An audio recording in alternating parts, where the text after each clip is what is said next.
మంగళం భగవన్ శంభో మంగళం వృషభధ్వజ మంగళం పార్వతీనాథ మంగళం భక్తవత్సల ఓంకారం బిందు సంయుక్తం నిత్యం ధ్యాయంతి యోగినః కామదం మోక్షదం తస్మాత్ ఓంకారాయ నమో నమః. ఓంకారాయ నమో నమః.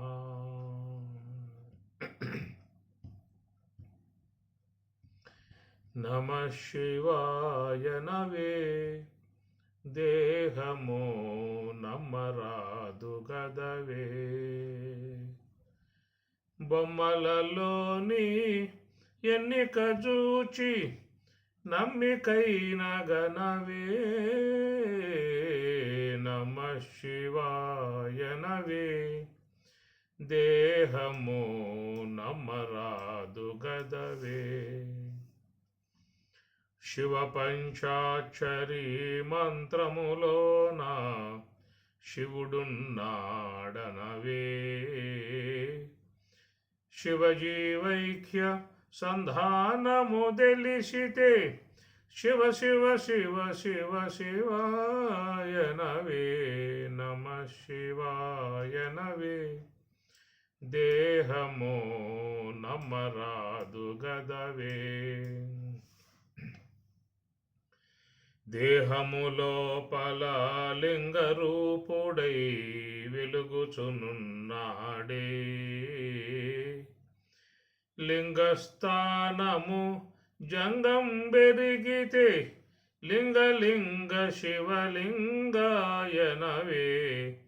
నమః శివాయ నవే దేహము నమ్మరాదు గదవే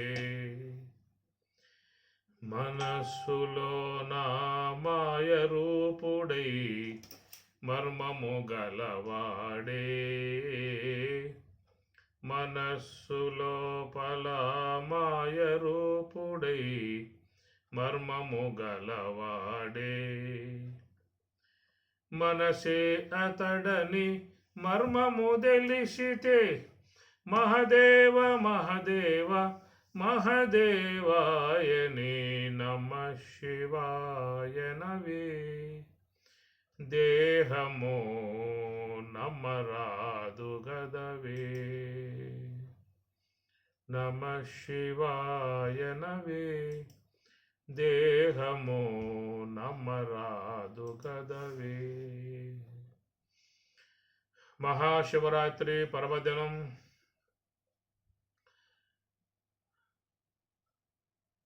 శివరాత్రి సందర్భముగా శివక్షేత్రాలలో ఓం నమ శివాయ అనే మంత్రం మారుమోగుతూ భక్తులందరూ కూడా స్వామివారి దర్శనార్థమై పుణ్యక్షేత్రాలలో నిన్నంతా కూడా మహాజనముతో జనారణ్యం విశేషముగా ఉన్నటువంటి క్షేత్రాలలో శ్రీకాళహస్తి శ్రీశైలము కాశీ ఈ ప్రకారంగా ఉన్నటువంటి శివక్షేత్రాలలో భక్తులు తండోపతండాలుగా వచ్చి స్వామివారిని చక్కగా సేవించుకున్నటువంటి విధానము మహాశివరాత్రి అన్నారు పర్వదినం.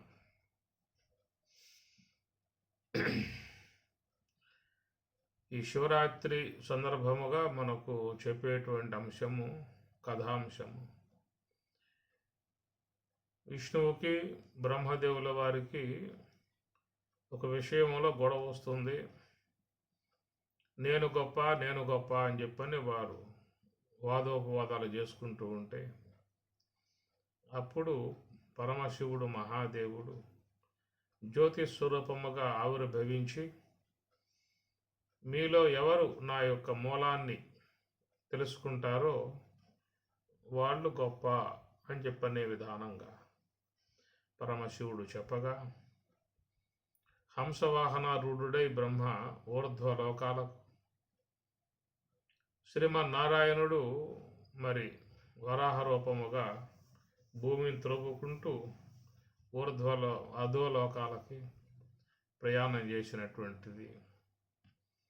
మరి ఆ ప్రకారంగా ఎంత లెక్క ప్రయాణం చేసినా కానీ ఆ జ్యోతి స్వరూపము యొక్క పరమశివుని మూలతత్వం ఎక్కడ తుది అనే విషయం తెలియక మరి బ్రహ్మదేవుడు ప్రయాణం చేసి చివరికి ఇంకెంత ఉన్నదో అనే విషయం ఆయనకి అనుభవం రాక ఆయన తిరుగు ప్రయాణం చేసి ఇతర వాళ్ళతో ఆయన మరి ఈ విధంగా నేను వచ్చాను, ఈ జ్యోతి స్వరూపము యొక్క మూలం తెలుసుకున్నాను అనేటువంటి విషయముగా చెప్తాను.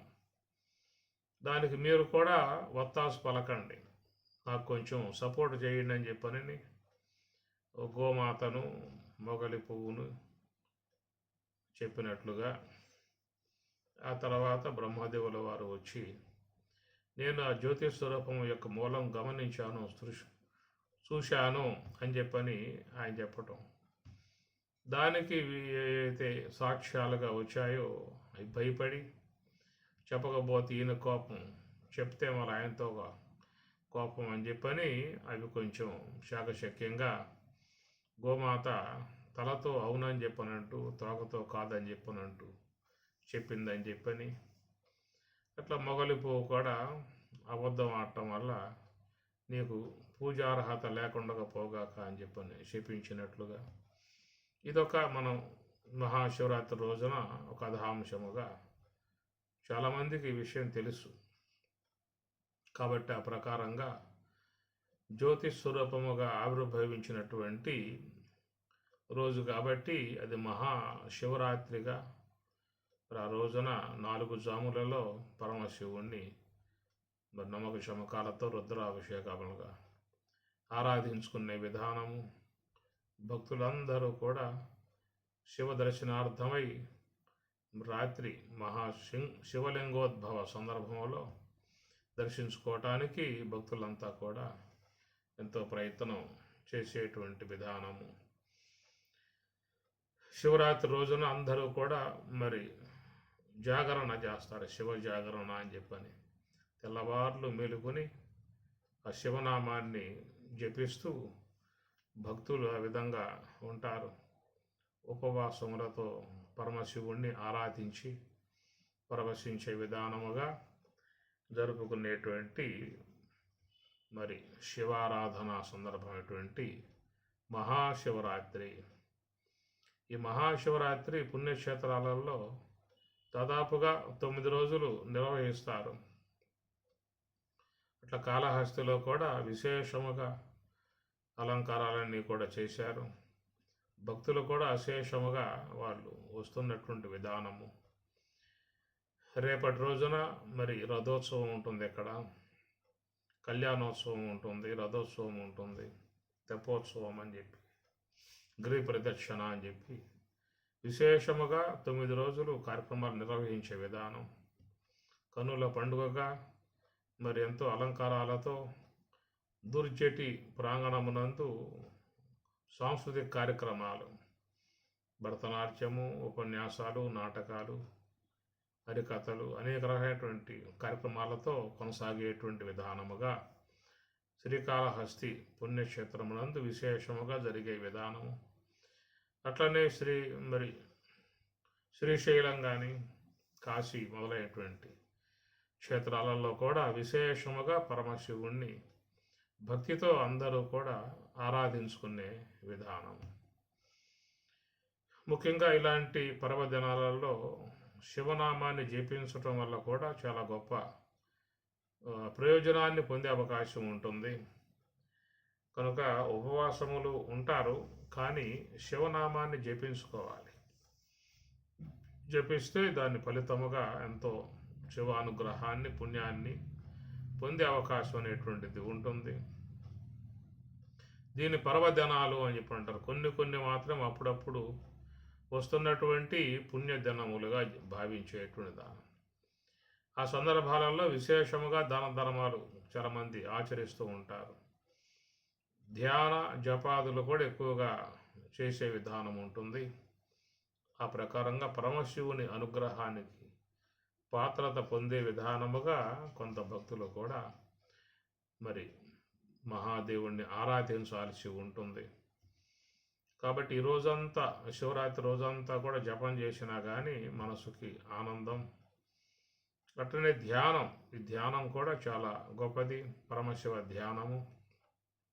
ఇవి మనకు వచ్చేటువంటి పర్వదినాల సందర్భాలలో ఈ ప్రకారంగా చేయటం వల్ల చాలా గొప్ప ప్రయోజనాన్ని పొందే అవకాశం అనేది ఉంటుంది. కనుక మరి సారం ఎరిగి, భూసారం ఎరిగి ఎట్లా ఇత్తనం నాటితే అది ఎట్లా మరి శక్తివంతముగా ఫలించి మనకు ప్రయోజనాన్ని కలగజేస్తుందో, అట్లా మరి ఇలాంటి పుణ్య సందర్భమైనటువంటి సమయాలలో చక్కగా మౌనం పాటించి, ఒకవేళ ఉపవాసం ఉండగలిగితే ఉండి శివనామాన్ని జపించినట్లయితే ఎంతో గొప్ప పుణ్యమును, శివానుగ్రహాన్ని పొందే అవకాశం అనేది ఉంటుంది. పూర్వకాలంలో మరి రాత్రంతా కూడా మేలుకొని ఆ శివనామాన్ని జపించేవారు. శివ సంబంధమైన కీర్తనలు గానం చేస్తూ తెల్లవారులు కూడా మేలుకోవడం కూడా జరుగుతూ ఉంటుంది. ఇది మహాశివరాత్రి అని చెప్పి అన్నారు. ఇట్లా మనకు పురాణాంశముగా, మనకు సామాజిక విధానంలో చెప్పే అంశాలుగా మనం ఇంత చెప్పుకున్నాము. ఇక చూసినట్లయితే శివరాత్రి అని చెప్పన్నారు, మహాశివరాత్రి అని చెప్పని అంటారు. కాబట్టి శివుడు అని చెప్పనంటే అంతటా వ్యాపకమై ఉన్నటువంటి స్వరూపం శివుడు, శివతత్వం. ఈశ్వర సర్వభూతానాం హృద్దేశ అర్జున తిష్టతి అని పరమాత్మ చెప్పిన మాట. భోక్తారం యజ్ఞతపసాం సర్వలోకమహేశ్వరం, సమస్త లోకాలకు మరి శాసకుడుగా ఉన్నటువంటి ఈశ్వరుడు. భోక్తారం యజ్ఞతపసాం సర్వలోక మహేశ్వరం అని చెప్పని అంటారు. ఆ ప్రకారముగా చూసినట్లయితే ఈశ్వరుడు, సర్వేశ్వరుడు, అంతటా వ్యాపకమై ఉన్న స్వరూపము. మాయ అనే ఉపాధిని ఉపకరణంగా తీసుకుని సమస్త జగత్తుని ఆయన నిర్మించి దాన్ని చక్కగా పాలన చేస్తున్నటువంటి విధానము. కాబట్టి ఈశ్వరుడు అనే విషయం వచ్చినప్పుడు మనకు భగవద్గీత గ్రంథాలు అంతటా వ్యాపకమై ఉన్నటువంటి స్వరూపమే ఈశ్వరుడుగా చెబుతున్నటువంటి విధానం. మాయా సమన్వితుడై మమ మాయా అని స్వామి చెప్పినట్లుగా మాయను తన అధీనంలో పెట్టుకుని ఆయన ఈ సృష్టి కార్యాన్ని కొనసాగిస్తూ ఉన్నాడు. సమస్త విశ్వ కార్యమంతా కూడా ఆయన అధీనంలోనే జరుగుతుంది. భూమి, జలము, అగ్ని, వాయువు, ఆకాశం ఈ ప్రకారముగా ఉన్నటువంటి పంచభూతాత్మికములతో ఈ జగత్తంతటిని కూడా ఆయన విస్తరింపజేసినటువంటి విధానం. ఆయన సృష్టి కార్యం, ఆయనే పోషణకర్త, ఆయనే లయకర్త. సమస్తానికి విశ్వమే, ఈశ్వేశ్వరుడే ఆధారము అన్నారు. ఈశావాస్యం యదం సర్వం యత్కించ జగత్యాం జగత్తు అని ఈశావాస్యం కూడా సర్వేశ్వరుణ్ణి ఉద్దేశించే బోధిస్తూ ఉన్నది. ఈశావాస్యం యదం సర్వం, ఈ నామరూపాత్మకమై గోచరించే జగత్తంతా కూడా ఈశావాస్యం ఈశ్వరుని చేతే వ్యాపకమై ఉన్నది అన్నారు. అందుచేత మనం చూసినట్లయితే విశ్వంలో జీవుడు, ఈశ్వరుడు ఇరువురే ఉన్న విషయాన్ని మనకు శాస్త్రాలు బోధిస్తూ ఉన్నాయి. ద్వావిమౌ పురుషౌ లోకే శరశాక్షర ఏవచ చర సర్వాణి భూతాని కూటస్థః అక్షర ఉచ్యతే అని భగవద్గీత 15వ అధ్యాయం. అస్మిన్ లోకే ద్వాపురుషౌ స్థౌ అంటున్నారు. ఈ లోకములో ఇరువురు పురుషులు ఉన్నారు అని స్వామి చెబుతున్నమాట. క్షర పురుషుడు, అక్షర పురుషుడు. క్షర సర్వాణి భూతాని, అన్ని భూతములలో అనగా మానవులే కాదు, పశువు, పక్షి, క్రిమి, కీటక, అన్ని శరీరాలే, అన్ని దేహాలలో ఉన్నటువంటి ఒకానొక మరి లోపల శాసకుడుగా ఉన్నటువంటి జీవుడు, ఆయన మరి అదొక ఉపాధి విధానాలుగా ఆయన చేరి ఉన్నాడు. కూటస్థ అక్షర ఉచ్యతే అన్నారు. కూటస్థుడై ఉన్నటువంటి ఆయన ఈశ్వరుడు, ఆయన సర్వవ్యాపి అన్నారు. శరీర భిన్న జీవ, జీవుడు అన్నట్లయితే ఎవరి శరీరంలో ఉన్న జీవుడు ఆ శరీరం వరకే చెప్పాల్సి ఉంటుంది. కనుక ఎవరి అనుభవం వాళ్ళదే, ఎవరి ఆలోచన వాళ్ళదే, ఎవరి వ్యవహారం వాళ్ళదే. ఎవరు నిద్రిస్తే వాడు పొందే అవస్థ, ఎవరు మరణిస్తే వాడు వరకే పొందేది. కాబట్టి ప్రకారముగా శరీర భిన్న జీవ అన్నారు. చర సర్వాన్ని భూతాన్ని పరమాత్మ అన్నమాట. చరుడై ఉన్నటువంటి జీవుడు అన్ని శరీరాలలో వ్యాపకమై ఉన్నాడని చెప్పి. ఈశ్వరుడు అని చెప్పనంటే కూటస్థ అక్షర, ఆయన కూటస్థుడు అన్నారు. ఈశ్వరుడు, ఆయన శాసకుడు. అందుచేత ఈ లోకంలో ఇద్దరు పురుషులు మాత్రమే ఉన్నారు. ఒక అతను జీవుడు, మరొక అతను ఈశ్వరుడు. కర్మ ఫల ప్రదాత ఈశ్వరుడు, కర్మ ఫల భోక్త జీవుడు. ఈ ప్రకారముగా ఈ జీవుడు ఈశ్వరుని యొక్క ఆశ్రయంలో తన జీవన గమనాన్ని కొనసాగించుకుంటూ ఉన్నాడు. అందువల్ల లోకములో ఉన్నటువంటి అందరూ కూడా జీవస్వరూపాలు, సకల జీవులు జీవస్వరూపాలు. అట్టి ఆ జీవులన్నిటికీ కూడా అధిష్టానముగా, ఆధారముగా, ప్రాణదాతగా ఉన్నటువంటి ఈశ్వరుడు. అందువల్ల జీవుడి విషయంలో అసంఖ్యాకములుగా కోటాను కోట్ల జీవులు అని చెప్పాల్సి వస్తుంది. ఏ జీవుడు మోక్షానికి పోతే వాని వరకే తప్ప మిగతా జీవులకు సంబంధించిన అంశము కాదు. ఎందువల్ల అంటే శరీర భిన్న జీవ అన్నారు. అవిద్యోపాధికో జీవ, ఎవరిలో ఉన్న అవిద్యను బట్టి జీవత్వం అనేటువంటిది ఏర్పడుతున్నటువంటి అంశము. అందరికీ ఆధారంగా ఉన్నటువంటి అతడు ఈశ్వరుడు.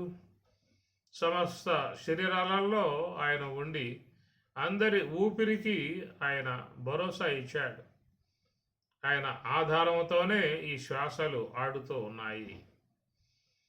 కాబట్టి ప్రకారముగా మనం చూసినట్లయితే ఈశ్వరుడు జీవుడు, కర్మ ఫల ప్రదాత ఈశ్వరుడు, కర్మ ఫల భోక్త జీవుడు. అది మన ఈ దేహములో జీవుడు ఉన్నాడు, ఈశ్వరుడు ఉన్నాడు. కారణ శరీరం, కారణ అనగా నేత్రం, దాని కారణదేహం అన్నారు. నేత్రస్థలం కారణదేహ స్థలం, అక్కడ జీవుని యొక్క స్థానముగా చెప్పారు. ఇకపోతే నాలుగవదగు మహాకారణం, ఆ మహాకారణ స్థలములోనే ఈశ్వరుడు అన్నారు. మహాకారణ స్థలం అంటే జ్ఞానం, శ్వాస యొక్క సంచారం. ఆ శ్వాస సంచారం జరిగే స్థలములో ఈశ్వరుడు కొలువై ఉన్నాడు. అంతటా ఉన్నాడు ఈశ్వరుడు. అంతటా ఉన్నటువంటి తాను మనలో ఎక్కడ అంటే ఆ శ్వాస సంచారం జరిగి మూల స్థానం సుషుమ్నా ద్వారం, అక్కడ విశేషముగా ఆయన ఈశ్వరుడు ఉండి ఈ శ్వాసలను నడుపుతూ ఉన్నాడు. ఎందుకంటే జీవితానికి ప్రధానమైంది శ్వాస. అది గనక లేదా అంటే ఇక ఈ విశ్వంలో ఏ జీవి కూడా మనగలిగే అవకాశం లేదు. అందువల్ల సమస్త శరీరాలలో కూడా మరి ఈ శ్వాస అనేది సంచారం కలిగి ఉండాలి. ఎంత చిన్న జీవైనా కానీ శ్వాస ఉండాల్సిందే. చీమలు, చిన్న చిన్న చీమలు, బుల్లి చీమలు, వాటికంటే ఇంకా చాలా సూక్ష్మముగా ఉన్నటువంటి జీవులు ఉన్నాయంటే అన్నింటికీ కూడా మరి మహాకారణ స్వరూపముకు ఆ ఊపిరి శ్వాస అనేటువంటిది ఉంటేనే ఆ జీవులు విశ్వంలో తన జీవన విధానం కొనసాగించుకునే అవకాశం ఉన్నది. అందువల్ల దీన్ని బట్టి చూసినట్లయితే ఈశ్వరుడు సర్వవ్యాపకుడై ఉన్నాడు. ఆ ఉన్నటువంటి ఈశ్వరుడు ప్రతి ఒక్క శరీరమునందు మహాకారణ స్థలముగా, మహాకారణ స్వరూపుడుగా, శుద్ధ సాత్వికం అనగా మాయా ఉపాధిగా ఉన్నటువంటి ఈశ్వరుడు ఆ మహానుభావుని వల్లే సమస్త జీవులు కూడా జీవనం కొనసాగించుకుంటూ ఉన్నటువంటి విధానము. అందువల్ల ఆయన్ని మనం స్మరించుకోవటం, ఆయన్ని జపించుకోవటం మన యొక్క భక్తి భావనకు చక్కగా ఉన్నటువంటి అంశం. ఇన్ని విధాయకాలుగా మనల్ని నిరంతరంగా కాపాడుతున్నటువంటి సర్వేశ్వరుణ్ణి సేవించుకోవటం అనేది భక్తుల యొక్క ఎంతో పుణ్య విశేషము. అది మనం భావించుకోవాల్సి ఉంటుంది. ఇక మహాశివరాత్రి అని చెప్పనే మాటగా చూసినట్లయితే, రాత్రి అని చెప్పనంటే రంజయతి ఇది రాత్రి అన్నారు. రాత్రి అనే దానికి అర్థం ఏంటంటే రంజయతి అంటే ఆనందయతి, ఆనందింపజేసేటువంటిది రాత్రి అంటారు. ఎందుకంటే మరి సమస్త జీవులన్నీ కూడా జాగ్రత్త సమయంలో వ్యవహరించుకుంటాయి. ఆ వ్యవహరించినటువంటి ఆ జీవులన్నీ కూడా రాత్రి అయిందా అంటే సర్వేశ్వరుని యొక్క సన్నిధికి అన్నీ కూడా ప్రయాణమై పోతాయి. దాన్ని సుషుప్తి అవస్థ అన్నారు.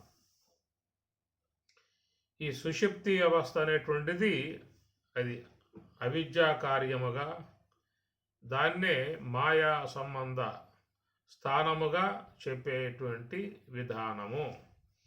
ఎందుకంటే అవిద్య మాయ అనే రెండు కూడా వాస్తవికంగా ఒకటే.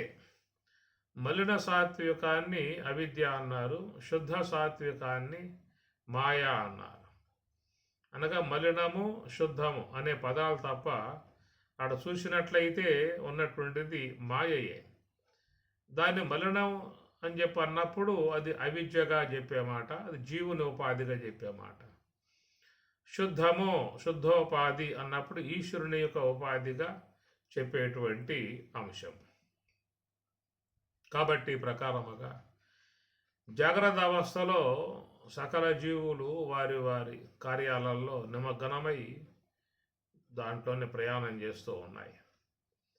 జాగ్రత్తలో అలసిపోయి సొలసిపోయి ఉన్నటువంటి జీవులన్నీ కూడా మరి లోపలికి ప్రయాణం చేసి ఆ శివుని యొక్క సన్నిధిలో ఉండి ఆనందిస్తూ ఉన్నాయి. సుషుప్తి అని చెప్పనంటే ఏమిటి అంటే అది ఈశ్వర సన్నిధి. సుషుప్తి అనేది అక్కడ సకల జీవులు కూడా ఆ సుషుప్తి యందు మరి ఆనందిస్తూ ఉన్నాయి. ఇది మనకు మాండుక్యం కూడా ఇదే విషయాన్ని చెప్పుకొచ్చాయి. కనుక సుషుప్తి ప్రాజ్ఞ తృతీయ పాద అని చెప్పనంటూ ఆనందిస్తూ ఉన్నటువంటి విధానము. సుషుప్తిలో ఏముంటుంది అక్కడ అంటే ఆనందమే ఉంటుంది. జాగ్రత్త అవస్థలోనే మీకు నానా రకాలై ఉన్నటువంటి దుఃఖాలు కానీ, బాధలు కానీ, మానసిక ఒత్తిళ్ళు, అశాంతి, దుఃఖము, ఇవన్నీ మీకు జాగ్రత్త అవస్థలో గోచరిస్తాయి. దుఃఖము కానీ, సుఖము కానీ, మరి ఇట్లాగా అనేకటువంటి ఇంద్రియాల వ్యాపారాలతో ఉన్నటువంటి ఈ జీవులు మరి వారు పొందేటువంటి వికారాలు, గుణ సంబంధమై ఉన్నటువంటి ప్రకోపాలు, ఇవన్నీ మీకు జాగ్రత్త అవస్థలో కనపడతాయి. మరి సుషుప్తి అవస్థ అనబడిది ఒకటి ఉంది కదా, ఎత్ర సుప్తో న కంచన కామం కామయతే న కంచన తత్తు సుషుప్తం సుషుప్తస్థానః ఏకీభూతః ప్రజ్ఞానగణః ఆనందమయః ఆనందభుకు ఆనందభుక్కు ఆనందమయః ప్రాజ్ఞః తృతీయ పాదః. ఆ తృతీయ పాదములో మరి సుషుప్తి అవస్థను లోకములో అన్ని జీవులు పొందుతాయి. రాత్రి అయిందా, భోంచేశారా, విశ్రమించారా, ఎక్కడికి పోతున్నాము అని చెప్పనంటే మరి ఆ సుషుప్తి ఈశ్వరుడు ఉన్నటువంటి అక్కడకు అన్ని జీవులు కూడా పోయి అక్కడ ఆనందిస్తూ ఉన్నాయి. కాబట్టి ఎంత జాగ్రత్త వ్యవహారం చేసినా కానీ రాత్రి అయిందా అంటే నిద్రపోవాల్సిందే. ఆ నిద్రలోనే ఆనందం అనేటువంటిది పొందటం అవుతుంది. ఆ నిద్ర సమయాన్నే రాత్రి అన్నారు. రంజయతి ఇది రాత్రి. ఎందుకు రాత్రి అన్నారా అని రంజయతి ఆనందిస్తారు. ఈ ఆనందించడమే రాత్రి. ఒక పక్షంలో ఏం చెప్పుకున్నామంటే మరి ఆ జీవులు సుషుప్తి యందు నిమగ్నం అవుతాయి. రాత్రి అయిందా అంటే అన్నీ కూడా సుషుప్తిలో నిమగ్నమై అక్కడ ఆనందిస్తూ ఉన్నాయి. ఈశ్వర సన్నిధిలో ఆనందిస్తూ ఉన్నాయి. కనుక సమస్త జీవులన్నీ కూడా కోరుకునేది ఆనందం. ఆనందము, శాంతి, పరమ సుఖము, ఇవి కోరుకుంటూ ఉన్నాయి. అవి జీవునికి సంతృప్తిగా సమగ్రముగా లభిస్తుంది ఎక్కడ అంటే సుషుప్తి యందు లభిస్తూ ఉన్నాయి. ఈ సుషుప్తి లాంటిదే మరొకటి మనం చెప్పుకోవాల్సి వస్తే దాన్ని యోగ సమాధి అన్నారు. ఆ యోగ సమాధి అనబడేది పూర్ణముగా ఈశ్వర సన్నిధి. అది ఈశ్వరుడు మరి ఆయన చేరి ఉన్నటువంటి స్థానం అది తురియము. దాన్ని యోగ సమాధి అన్నారు.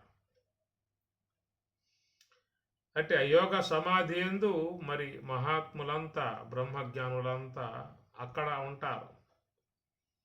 వారు ధ్యానము ద్వారా నివృత్తి మార్గము ద్వారా ప్రయాణం చేసి ఈ ప్రకారంగా వాళ్ళు స్థూల సూక్ష్మ కారణాలను దాటి మహాకారణము యొక్క ఆశ్రయం ద్వారా బ్రహ్మము యొక్క ఆనందాన్ని ఆస్వాదిస్తున్నటువంటి విధానము. కాబట్టి శివరాత్రి అని ఎందుకు అన్నామంటే ఈ ప్రకారంగా జీవులు సర్వేశ్వరుని సన్నిధిలో ఆనందిస్తూ ఉన్నాయి. మామూలుగా రాత్రి అనేది ఒక అంధకారముగా, చీకటిగా, తెలియంతనముగా, అజ్ఞానముగా చెప్పుకొచ్చే విధానం అనేది ఈ చీకటి అనే దానికి ఉంటుంది.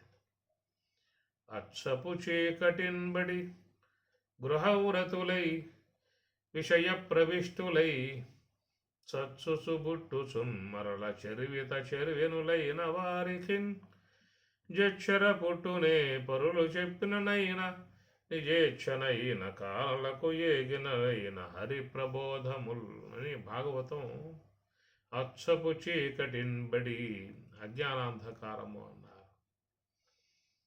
కాబట్టి ఇది రాత్రి అనేది ఏంటంటే ఒక అజ్ఞానాంధకారంతో పోలిసే విధానము.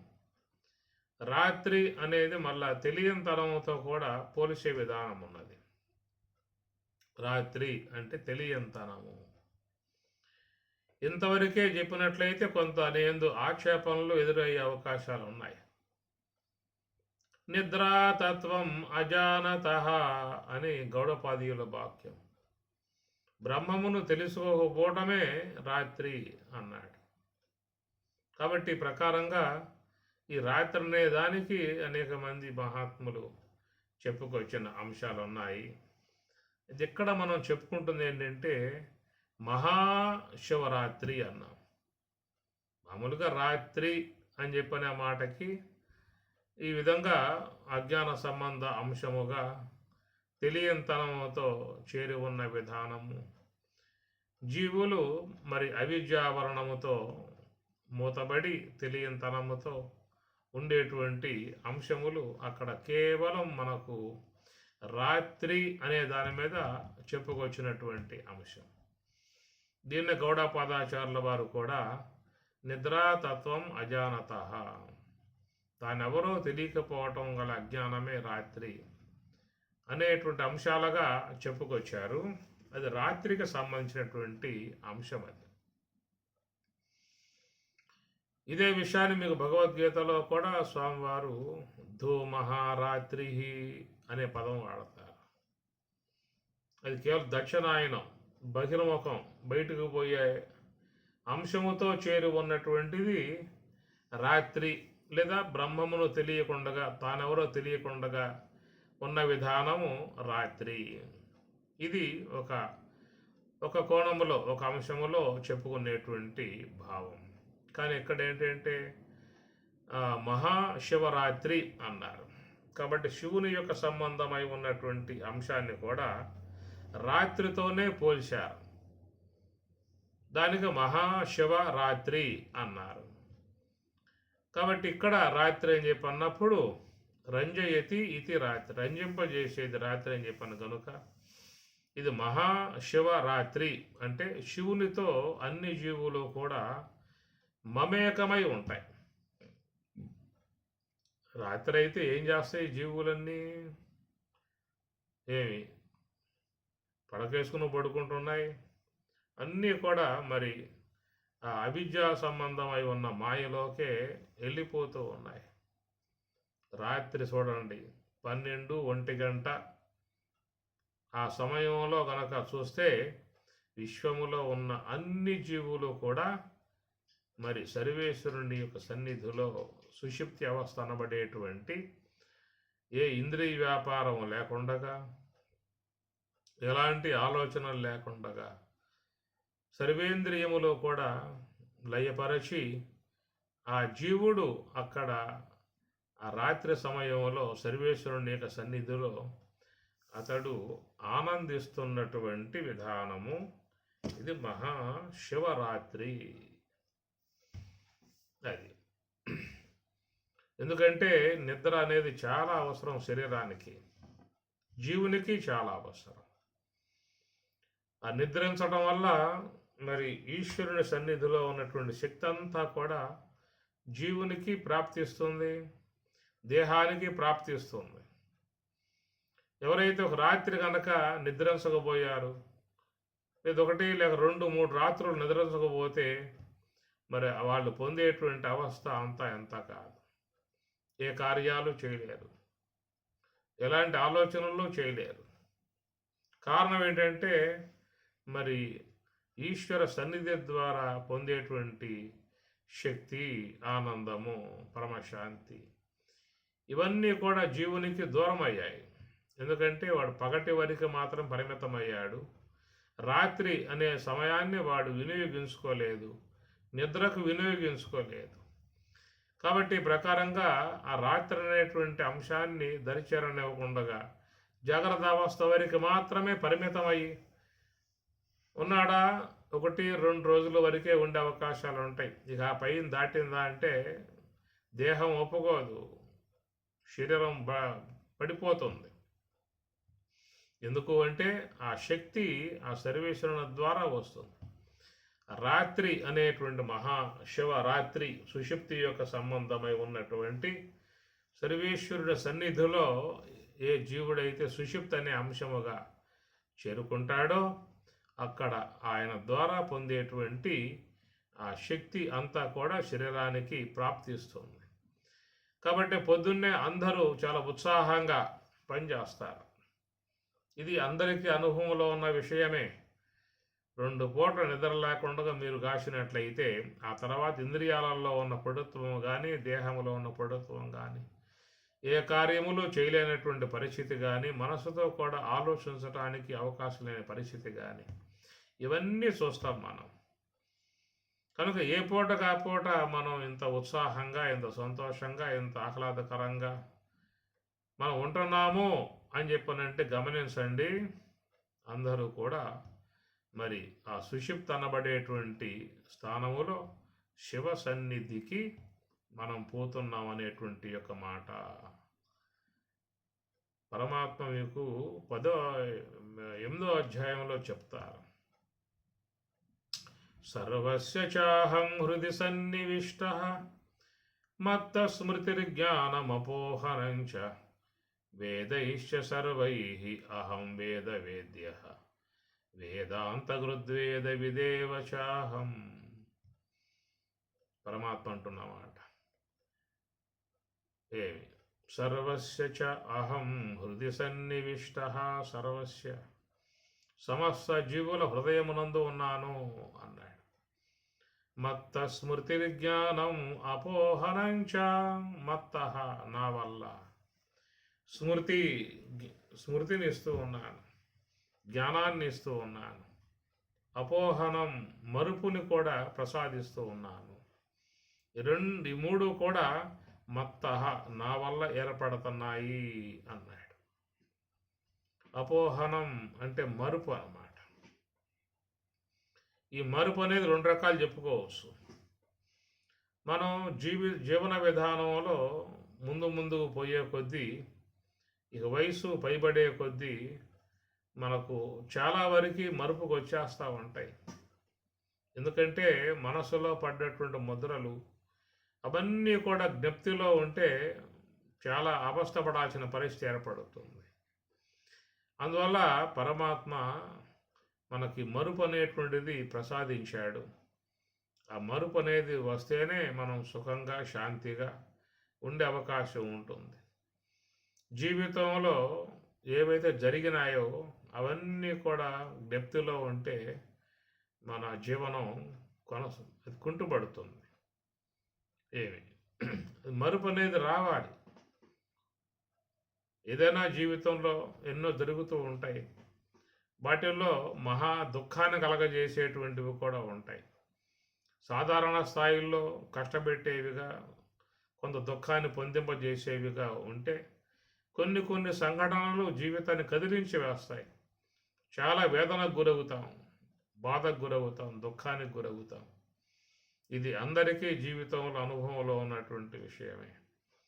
ఏవో కొన్నింటి మీద మనకు ఉన్నటువంటి ఆప్యాయత అనురాగాలు పెనవేసుకుపోయి ఉంటాయి కాబట్టి అలాంటివి దూరం అయినప్పుడు చాలా దుఃఖానికి, బాధకు, వేదనకు గురయ్యే పరిస్థితి ఉంటుంది. ఇవన్నీ జీవితంలో కొంత మనకు మరుపు రావాలి. మరుపు రాగలిగితేనే తిరిగి మరలా మన జీవన విధానం నూతనముగా సాగే అవకాశాలు ఉంటాయి. అట్లాగే ఆ డెప్త్ అట్లాగే ఉందనుకోండి, మన జీవనం చాలా కుంటుపడుతుంది. కనుక మరుపు అనేది మెల్లమెల్లగా పరమాత్మ కలగజేస్తూ ఉన్నాడు. శరీరం మీద పడ్డటువంటి గాయం కొద్ది రోజులు అట్లాగా మనం గనక దాన్ని ఏదో కాస్త మెడిసిన్ వేస్తూ దాన్ని జాగ్రత్తగా చూసుకుంటే చాలు. ఆ గాయాన్ని ఆయనే మాన్పుతాడు. శరీరంలోనే ఆ గాయాలను మాన్పేటువంటి యొక్క శక్తిని శరీరంలో ఆయన ఏర్పాటు చేశాడు. ఒకవేళ పెద్ద పెద్ద గాయాలైనా కానీ మెల్లగా రికవర్ అయ్యే విధానంగా సర్వేశ్వరుడు చేసిన విధానం. అట్లా మనసు మీద పడ్డటువంటి గాయాలు కూడా మెల్లగా అవి మళ్ళా మాసిపోయి మళ్ళా వ్యక్తి సహజ జీవన విధానముగా వచ్చేట్లుగా కూడా చేస్తూ ఉన్నాడు. ఇదొక అంశం. అపోహనం అనగా మరుపు అనే దానికి మన నిత్య జీవితంలో చెప్పుకుంటున్నటువంటి అంశము.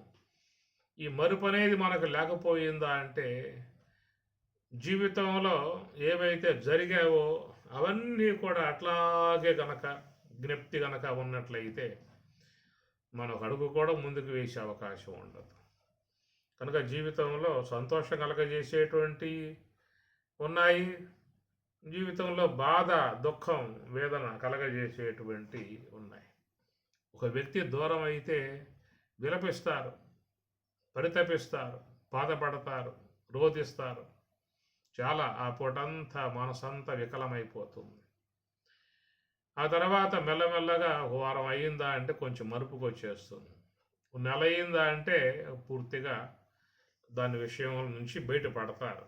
ఇదొక చక్కటి విధానాన్ని సర్వేశ్వరుడు ఏర్పాటు చేసిన అంశమే.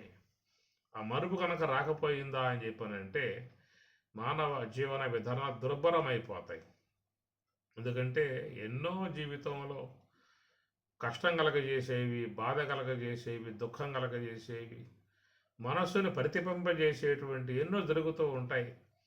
అవన్నీ కూడా మెల్లమెల్లగా మనకు ఈ మరుపు అనేది గనక వచ్చినప్పుడే మళ్ళా మనం జీవితంలో కుదుటపడి మళ్ళా సాధారణ స్థాయిల్లోకి వచ్చి మన జీవితాన్ని కొనసాగించుకోవటం అనేది ఉంటుంది. అట్లాగే ఆ గుర్తు అట్లాగే ఉండి రోజు రోజు రోజు రోజు రోజు బాధపడుతూ వేదన పడుతూ దుఃఖపడుతూ కొనసాగితే ఇక వాడు ఎక్కువ కాలం బతికే అవకాశాలు ఉండవు. ఆయన కూడా వెళ్ళిపోతాడు. అందువల్ల మనకి జీవితంలో కలిగేటువంటి అంశాలన్నీ కూడా మెల్లమెల్లగా మరుపు చేసి మన జీవన విధానాన్ని మెరుగుపరచి మళ్ళా నూతన విధానంగా మన జీవితాన్ని అందిస్తూ ఉన్న విధానములో అపోహనం అనే మాట మనం ఇక్కడ చెప్పుకోవచ్చు. దాన్నే మరొక అంశంగా చెప్పినట్లయితే అపోహనం అంటే మరుపు. మన జాగ్రత్త అవస్థలో ఏ వ్యవహారాలు అయితే చేస్తూ ఉన్నామో ఆ చేసేటువంటివన్నీ కూడా మనకు మరుపుకు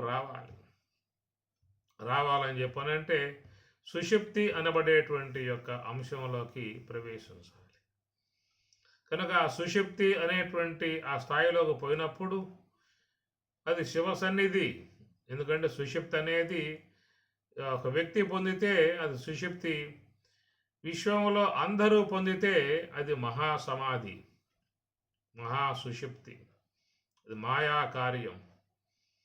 అందువల్ల ఈ ప్రకారంగా మనిషి ఏంటంటే ఈ జాగ్రత్త అవస్థల అనేక సమస్యల నుంచి, బాధల నుంచి, మానసిక ఒత్తిళ్ళ నుంచి అలిసిపోయి ఉంటాం. పగలంతా మనం పనిచేసి ఆలోచించి అనేకం చేసి అలిసిపోయి ఉంటాం.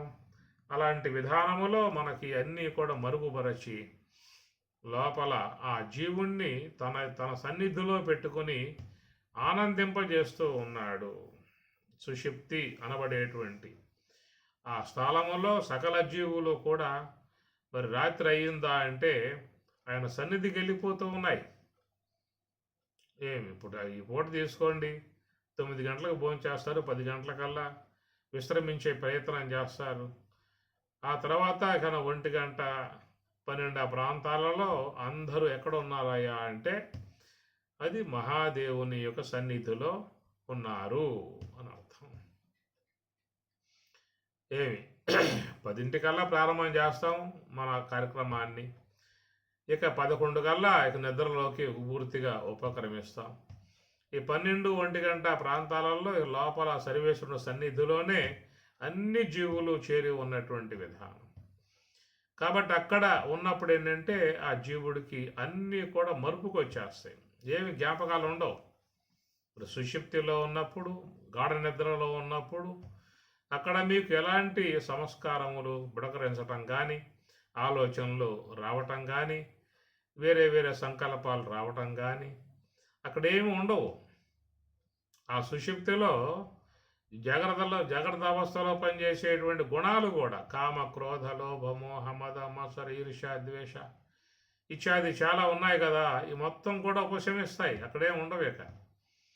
ఈ ప్రకారం గుణాలు కానీ, సంకల్పాలు కానీ, కోరికలు కానీ, జ్ఞానేంద్రియ, కర్మేంద్రియ, అంతరేంద్రియాలు కానీ మొత్తం కూడా ఎక్కడ ఉన్నాయి అని చెప్పనంటే ఆ మహాదేవుని సన్నిధిలో ఉన్నాయి. కనుక ఆ ప్రకారంగా జీవులకు సర్వేశ్వరుడు అపోహనం మరుపుని ప్రసాదిస్తూ ఉన్నాడు. ఆ మర్చిపోయి ఉన్నటువంటి అవే మనకు మధుర క్షణాలు. ఆ సుషుప్తిలో ఉన్నటువంటి విధానాలు మధుర క్షణాలు. అక్కడ ఏ బాధలు లేవు, ఏ దుఃఖాలు లేవు, ఏ వేదనలు లేవు, ఏ మానసిక ఒత్తిళ్ళు లేవు, ఏమీ లేవు. అక్కడ కేవలం మరి ఆ పరమశివుని సన్నిధిలో ఆనందిస్తున్నటువంటి విధానము. ఇది ఏ ఒక్క జీవునికో కాదు, విశ్వంలో ఉన్నటువంటి అన్ని జీవులు రాత్రి అయ్యిందా అంటే అందరూ కూడా సర్వేశ్వరుని వద్దకు ప్రయాణాన్ని ఆరంభిస్తారు. అది రాత్రి భోజనం చేసిన తర్వాత ఎవరి పక్కన వాళ్ళు సర్దుకుని, దిండులు వేసుకొని, దుప్పట్లు పక్కన పెట్టుకుని, ఫ్యాన్ వేసుకుని లేదా ఏసీ వేసుకొని ఇన్ని ప్రయత్నాలు చేస్తున్నామంటే ఏమిటి? అక్కడ లోపల ఉన్నటువంటి ఈశ్వర సన్నిధికి పోవటానికి మనం చేస్తున్నటువంటి ప్రయత్నము. కాబట్టి సుషుప్తి అవస్థ యందు ఉన్నా లేక యోగ సమాధి యందు ఉన్నా రెండు కూడా దాదాపుగా దగ్గర సంబంధం ఉన్నది. ఏమిటా దగ్గర సంబంధము అంటే, సుషుప్తి అవస్థలోనూ ఇంద్రియ వ్యాపారం లేదు, గుణ వ్యాపారం లేదు, దేహ వ్యాపారం లేదు. అట్లా యోగ సమాధిలో ఇంద్రియ వ్యాపారము, గుణ వ్యవహారము, దేహ వ్యవహారము ఏవీ లేవు. అందువల్లే సుషుప్తిని కూడా మీకు అది భగవంతుడి సన్నిధిలో ఉన్నటువంటి అంశముగానే బోధించారు. అదే మీకు మాండక్యంలో చెప్పిన మాట. మరి ఏకీభూత, ప్రజ్ఞానగణ, ఆనందమయ, ఆనందభుక్కు అనే పదాలన్నీ కూడా సర్వేశ్వరుని సన్నిధిలో ఆ జీవుడు ఉండి ఆనందిస్తున్నటువంటి విధానము. అదే ప్రకారముగా మరి ఇది మహాకారణాత్మకమై ఉన్నటువంటి యోగ సమాధి అనబడేది కూడా అది ఈశ్వరుని యొక్క సన్నిధి, మహాసమాధి. శివజీవైక్య సమాధియందు విలసచ్చిన్మాత్ర తత్వంబుతా నవలోహం గని పూర్ణుడై పిదప మాయా సంస్కృతింజెందినన్ తవులన్ నేర్చునే యోగి పాలు పెరుగై త్రక్షంగ వేరైనయా నవనీతంబు చల్లలో కలయునే నానావిధ ప్రకారంబులున్నది. రామచంద్ర స్వామి ఆంజనేయ స్వాముల వారితో అమనస్క యోగంలో చెప్పామాట. శివజీవైక్య సమాధియందు సమాధి అనేది చూసినట్లయితే అక్కడేక జీవుడు లేడేక, జీవుడే శివుడైపోయాడు. జీవ శివ, శివో జీవ, సజీవ కేవల శివ అని స్కందోపనిషత్తు. కాబట్టి ఆ జీవుడు శివుడు రెండు అక్కడ ఏకమైపోయారు. శివుడే, జీవుడు అక్కడ లేడు. శివైక్యం, శివజీవైక్య సమాధి యందు. కాబట్టి ఆ ప్రకారముగా లోకములో ఎంతమంది మహాత్ములు, సాధువులు, ప్రభురాజకులు, విద్వత్సత్తములు, విదుషీమణులు, యోగులు, జ్ఞానులు, బ్రహ్మవేత్తలు, బ్రహ్మజ్ఞానులు, అవధూతలు, ఇట్లా మనం చెప్పుకుంటే ఎంతోమంది మహాత్ములందరూ కూడా హంస యొక్క ఆశ్రయం ద్వారా నివృత్తి మార్గంలో ప్రయాణం చేసి ఆ జీవునిని మరి ఆ బ్రహ్మమునందు లయింపజేసి అక్కడ ఆ శివజీవైక్యమునందు బ్రహ్మానందాన్ని పొందుతున్న విధానం అదొక మహాశివరాత్రి, మహా గొప్పదై ఉన్నటువంటి శివరాత్రి. ఎందుకంటే రాత్రి అనే దాంట్లో మరి ఏమిటయ్యా అంటే మనకున్నటువంటి సెన్సెస్, ఇంద్రియాలు కానీ ఆలోచనలు కానీ అన్నీ కూడా ఉపశమించేటువంటి అంశాన్ని రాత్రి అనేటువంటి యొక్క భావన. రాత్రి అంటే సర్వేంద్రియములు, అన్ని విషయాలు, అన్ని గుణాలన్నీ కూడా వాటి వ్యవహారమును ఉపసంహరించుకుని అవన్నీ కూడా విశ్రాంతిని పొందుతున్నటువంటి అంశము రాత్రి అంటారు. అలాంటి ఆ విధానం చూస్తే మీకు సుషుప్తి యందు కనబడుతుంది, యోగ సమాధి యందు కనబడుతుంది. అందువల్ల సుషుప్తిని కూడా శంకరాచార్యుల వారు సమాధిగానే వారు వర్ణన చేశారు. నిద్రా సమాధి స్థితి అన్నారు. నిద్రా సమాధి స్థితి, నిద్ర కూడా సమాధితో పోలిశారు. కారణం ఏంటంటే అక్కడ ఏకీభూత, ఒక్కడే ఉన్నాడు. అక్కడ జ్ఞానేంద్రియాలు లేవు, కర్మేంద్రియాలు లేవు, అంతరేంద్రియాలు లేవు, ఆలోచనలు లేవు, కోరికలు లేవు, ఏమి ఉండవు. మీకు సుషుప్తి అవస్థలో ఉన్నప్పుడు, జాగ్రత్త అవస్థకు వచ్చినప్పుడే అవన్నీ వస్తాయి. కాబట్టి ఈ ప్రకారంగా అందరూ మరి ఈ రాత్రి అనేటువంటి విధానమున మరి సర్వేశ్వరుని యొక్క సన్నిధికి చేరుకుంటూ ఉన్నారు. అది సుషుప్తి అనబడేది కావచ్చు, లేదా యోగ సమాధి అనబడేది కావచ్చు. రెండు కూడా సూక్ష్మదేహం పనిచేయట్లా, ఇంద్రియాలు పనిచేయటం, అది సామ్యత. అయితే సుషుప్తికి యోగ సమాధికి ఉన్న తేడా ఏమిటి అనే విషయం చూసినట్లయితే మరి ఆ సుషుప్తి యందు జన్మాంతర సంస్కారాలన్నీ కూడా ఆడ అవిద్య యందు నిశ్శబ్దం చేయబడి ఉంటాయి. అలాంటి ఆ యొక్క సంస్కారాలు సంచితకరం అనేది యోగ సమాధిలో జ్ఞానాగ్ని చేత కాల్పబడుతుంది. ఇది ఉన్నటువంటి వ్యత్యాసం. సామ్యత అన్నప్పుడు ఎక్కడ ఇంద్రియాలు పనిచేయటం లేదు, అక్కడ ఇంద్రియాలు పనిచేయటం లేదు అనేది సుషుప్తికి యోగ సమాధికి సామ్యత. అయితే ఆనందం అనేది మాత్రం అతడు పొందుతున్నాడు. సుషుప్తి అవస్థలో ఉన్నవాడు ఆనందాన్ని పొందుతూ ఉన్నాడు. యోగ సమాధి ఉన్నటువంటి వాడు కూడా ఆనందాన్ని పొందుతూ ఉన్నాడు. ఉన్న తేడా ఏమిటంటే ఇక్కడ అవిద్య అనేటువంటిది ఉపాధి ఆవరణంగా ఉన్నది. యోగ సమాధిలో అవిద్య అనేది పూర్తిగా అంతరించి ఉంటుంది. కనుక యోగ సమాధి అనబడేది అక్కడ ఆనందం అనేది అతనికి పరిపూర్ణముగా ఉంటుంది, నిరాభరణముగా ఉంటుంది.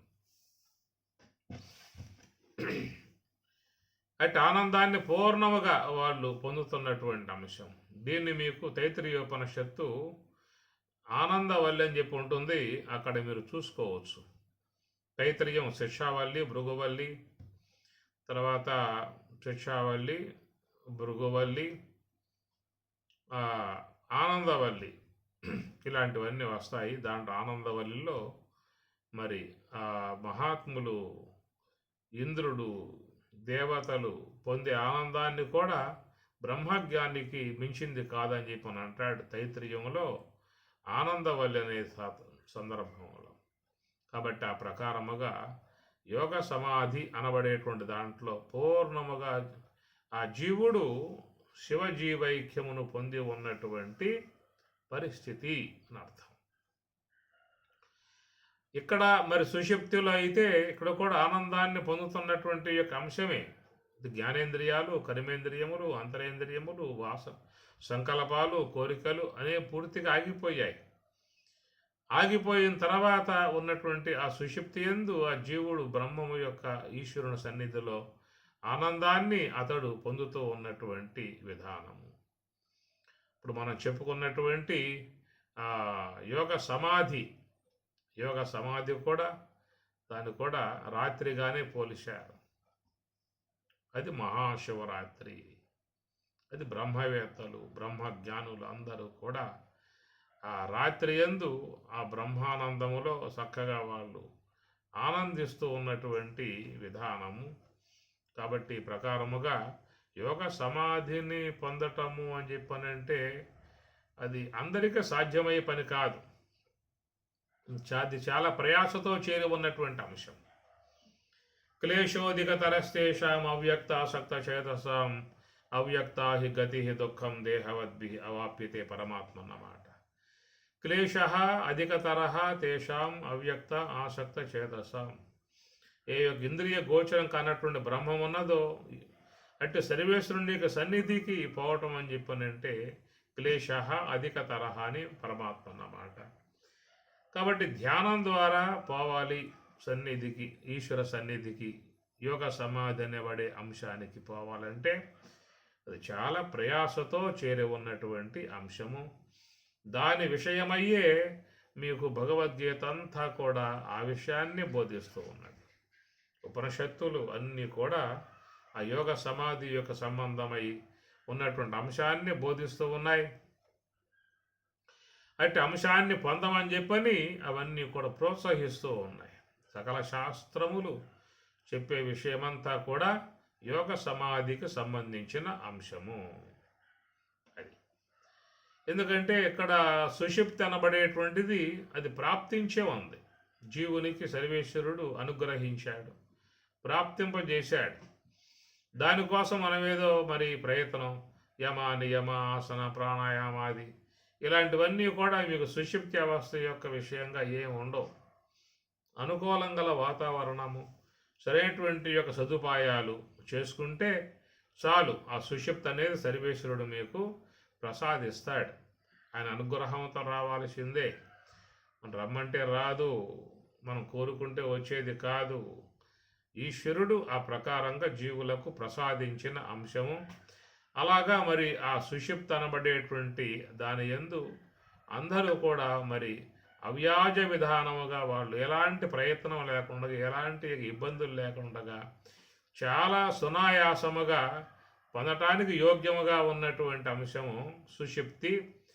దాంట్లో అన్ని జీవులు కూడా మా సుషుప్తి యందు అట్లాగా మాయ యందు చేరిపోతున్న అంశము కాబట్టి అక్కడ ఆనందిస్తూ ఉన్నారు.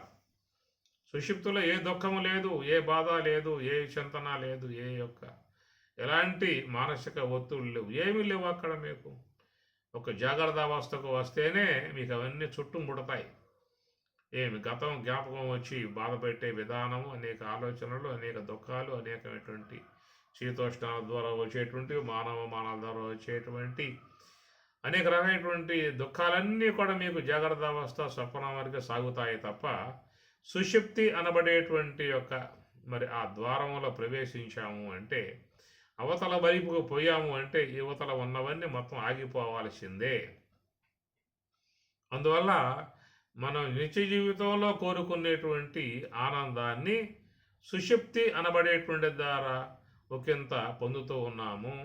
అదే పరిపూర్ణటువంటి ఆనందాన్ని యోగ సమాధి ద్వారా పరిపూర్తిగా పొందుతున్నటువంటి విధానము.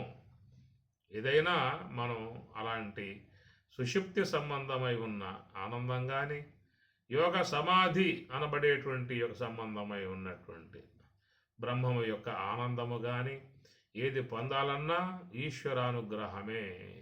ఈశ్వరుడే, ఆయన గారు చెప్పాడు కదా, అపోహనం మత్తః అపోహనం మత్తః స్మృతి, నా వల్లే అపోహనం, నా వల్లే స్మృతి ఏర్పడుతుందన్నాడు.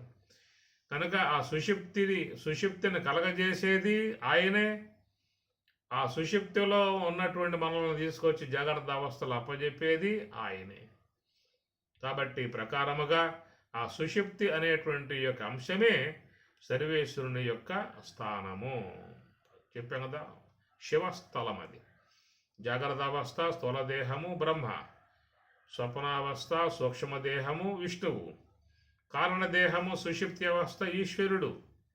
ఈశ్వరుడు చెప్పే మాట అది సకల జీవులకు అందుబాటులో ఉన్నటువంటి అంశమైతేనేమో సుషుప్తి ఆనందం, అది ప్రయత్నపూర్వకంగా మహాత్ములు యోగులు పొందేటువంటి అంశముగా చూసినట్లయితే అది యోగ సమాధి అన్నారు. అది శివుని సన్నిధి అన్నారు.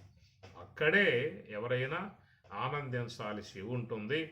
యోగ సమాధిని చేరుకునే ఓపిక లేకపోతే కనీసం సుషుప్తి అనేటువంటి అంశాన్ని పొందినా కానీ అక్కడ ఈశ్వర సాన్నిధ్యంలో ఆనందాన్ని పొందే అవకాశం ఉంటుంది. కాబట్టి ఈ ప్రకారముగా బ్రహ్మము ఆనందాత్మకమై ఉండగా అంటే ఆ బ్రహ్మము ఆనందాన్ని చక్కగా అందించే విధానంగా ఉన్నటువంటి ఆయనే సర్వేశ్వరుడు.